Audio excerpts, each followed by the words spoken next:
Saudara, pecinta masa depan negeri, background yang melatar itu adalah suasana banjir yang di tengah kemarau. Padahal seharian panas terus, tetapi tiba-tiba hujan dan banjir. Jalan ini jalan ketintang dan sudah terbiasa kalau pada musim penghujan hampir setiap hari atau hampir setiap hujan itu langganan banjir. Ini bukan sungai, tetapi jalan raya. Apakah di tempatmu juga begini? Ini adalah salah satu fenomena yang ada di jalan di kota Surabaya. Ya, memang hujan pada hari ini cukup deras, tetapi kebetulan selokannya mungkin juga penuh dengan air sehingga tidak langsung bisa membawa air dengan cepat. Intinya air mengenangi jalan dan jalan menjadi banjir. Kita lihat secara detail masing-masing penumpang atau masing-masing pengemudi apakah bisa melewati banjir, dan sebetulnya apakah ada teori sosial yang selanjutnya bisa mengupas ini. Ini para pengguna jalan yang sebagian harus jalan karena memang sepeda motornya tidak bisa digunakan dalam suasana air yang penuh, sehingga knalpotnya kemasukan air atau businya mungkin kena air sehingga tidak bisa atau terganggu.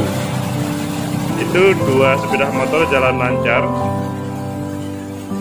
Pertanyaan tadi adalah, apakah ada teori sosial yang bisa mengupas tentang banjir ini?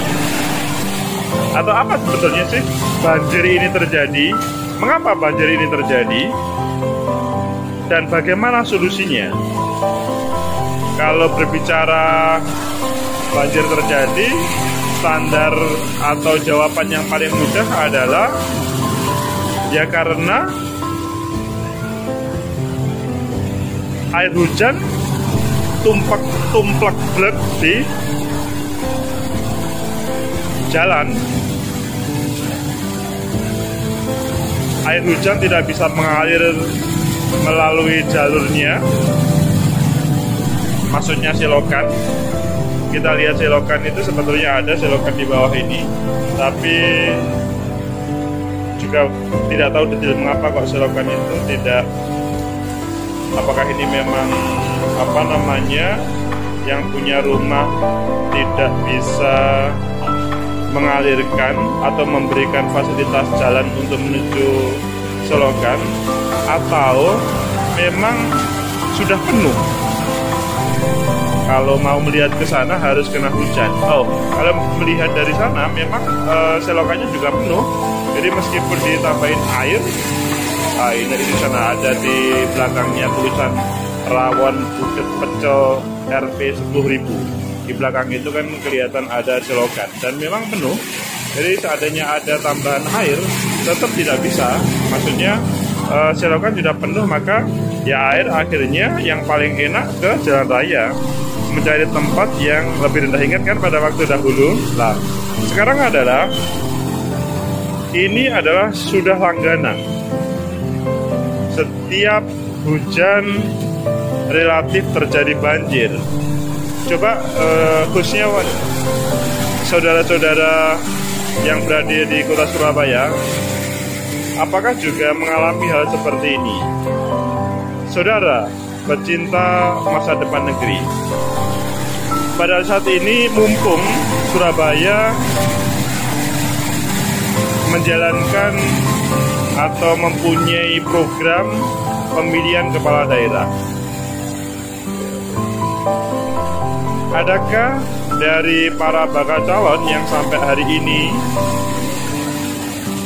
belum mendaftarkan atau belum mendapatkan rekomendasi itu mempunyai program atau rencana program visi misi yang menguasai atau mengatasi banjir. Mengatasi banjir di Surabaya secara tuntas. Karena kan sebetulnya banjir itu kan ya masalah air. Ya banjir itu ya air yang mengenang di jalan.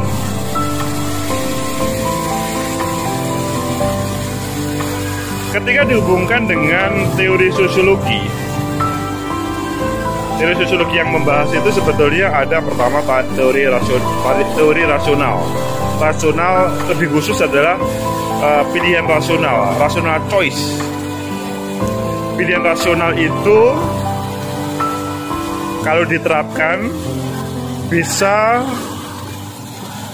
pada waktu proses pilkada merupakan pilihan bagi kepala daerah, atau pada waktu pilkada sih pilihan bagi rakyat, apakah dia akan memilih calon yang pro mengatasi banjir atau yang membiarkan banjir. Coba kita masih ingat pada 2015 kemarin, apakah calon-calon waktu itu kan memang ada dua pasangan calon ya yang tampil di pilkada. Coba kita kupas lagi, apakah tema banjir pada waktu itu sudah dikupas tuntas atau belum? Tetapi waktu itu adalah terpilih pasangan Bu Risma, ya, sama Pak WS. Sekali lagi coba diperhatikan, apakah program banjir adalah program yang akan dipecahkan sewaktu kampanye, sewaktu menawarkan program-programnya. Kalau memang iya dan sekarang masih banjir, mungkin sebelum beliau lengser, maksudnya kan masih ada waktu sampai masa jabatan, akhir masa jabatan, maka bisa ditanyakan, kok daerah Bapak Ibu masih banjir?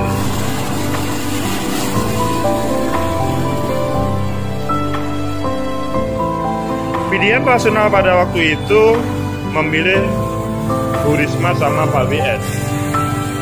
Saya tidak mengatakan Bu Risma itu jelek. Saya tidak mengatakan Bu Risma itu adalah tidak bisa mengatasi banjir, tapi bahwa banjir itu selalu terjadi. Dan waktu itu temanya tidak ada satupun yang menjelekkan calon kepala daerah tentang banjir. Berbeda dengan di DKI yang sedikit banyak banjir itu adalah tema yang selalu diangkat. Karena DKI itu kan banjirnya kan lebih heboh. Jadi menjadi semacam hal yang dipertarungkan dalam proses debat antara pasangan calon. Tapi di Surabaya tidak. Nah, sehingga kalau berbicara di situ, maka pilihan rasional masyarakat pada waktu itu memang tidak mempermasalahkan banjir menjadi sesuatu yang seperti Jakarta. Jadi mungkin kalau dalam bahasa sekarang ketika negara mengatakan, ketika ada tema COVID itu ya, tema COVID itu bagaimana kita berakrab ria, hidup berdampingan dengan COVID, maka ya kita harus bisa hidup sama banjir.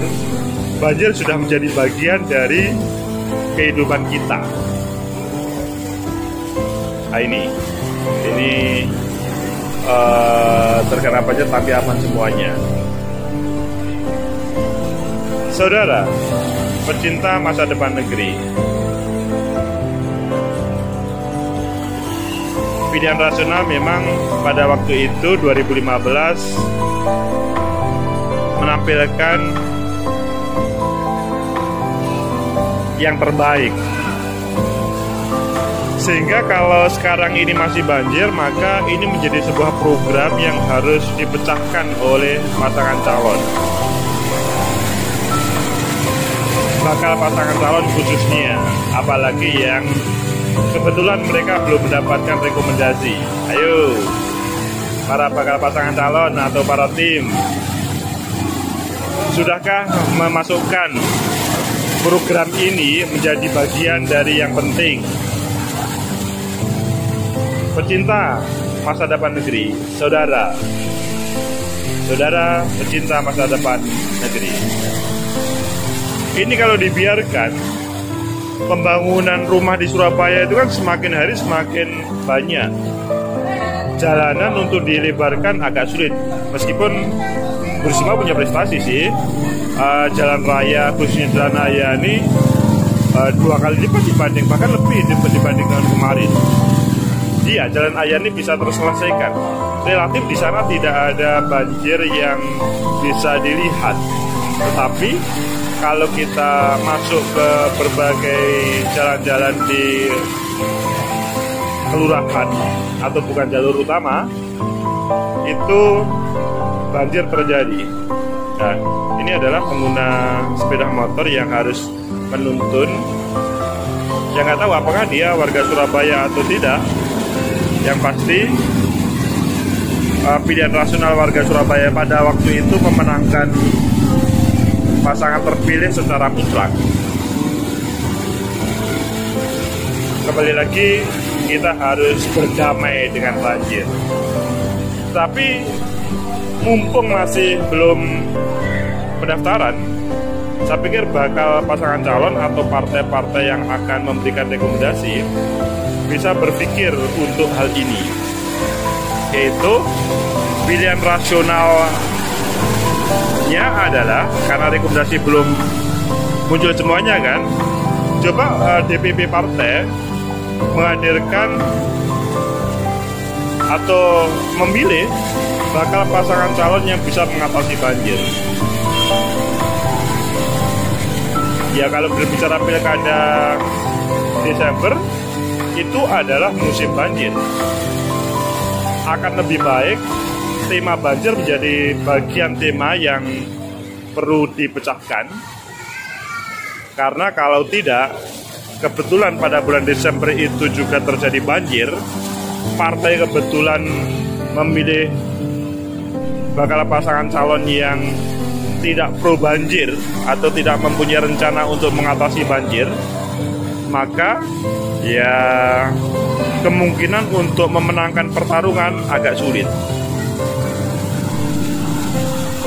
Saudara, pecinta masa depan negeri, pilihan rasional partai harus kepada salah satu orang yang mampu mengatasi banjir.